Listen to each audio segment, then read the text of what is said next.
Hi, ಎಲ್ರಿಗೂ ನಮಸ್ಕಾರ. ಇವತ್ತು ಸೊಪ್ಪು ಸಾರು ಹೇಗೆ ಮಾಡೋದು ಅಂತ ನೋಡೋಣ ಬನ್ನಿ. ಮೊದಲು ಒಂದು ಕುಕ್ಕರ್ ತೊಗೊಳ್ಳಿ. ಒಂದು ಕುಕ್ಕರಿಗೆ ಒಂದು ಬೌಲ್ ತೊಗರಿಬೇಳೆ ಹಾಕ್ಕೊಳ್ಳಿ. ತೊಗರಿಬೇಳೆ ನೀಟಾಗಿ ತೊಳ್ಕೊಳ್ಳಿ. ನೀಟಾಗಿ ತೊಳ್ಕೊಂಡಾದಮೇಲೆ ಅದಕ್ಕೆ ಒಂದು ಲೋಟ ನೀರು ಹಾಕ್ಕೊಳ್ಳಿ.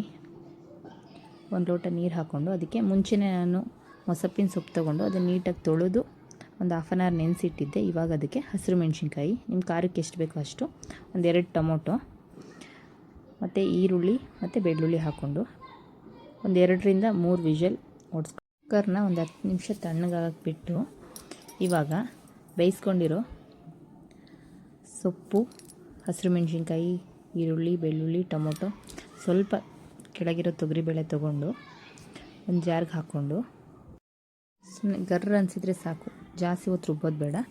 ಇವಾಗ ಒಂದು ಪಾತ್ರೆ ತೊಗೊಂಡು ಅದಕ್ಕೆ ಸ್ವಲ್ಪ ಎಣ್ಣೆ ಹಾಕ್ಕೊಂಡು ಎಣ್ಣೆ ಕಾದ್ಮೇಲೆ ಈರುಳ್ಳಿ, ಸ್ವಲ್ಪ ಕರ್ಬೇವಿನ ಸೊಪ್ಪು ಹಾಕ್ಕೊಳ್ಳಿ. ಸಾಸಿವೆ ಹಾಕಬೇಕಿತ್ತು, ಸೊ ನಾನು ಮರೆತುಬಿಟ್ಟೆ. ಸಣ್ಣಗೆ ಕಟ್ ಮಾಡ್ಕೊಂಡಿರೋ ಆಲೂಗಡ್ಡೆ, ಬದನೆಕಾಯಿ ಹಾಕಿ ಫ್ರೈ ಮಾಡಿ, ಒಂದು ಸ್ವಲ್ಪ ಹೊತ್ತು ಫ್ರೈ ಮಾಡಿ. ಇವಾಗ ರುಬ್ಬಿರೋದು ಹಾಕ್ಕೊಳ್ಳೋಣ.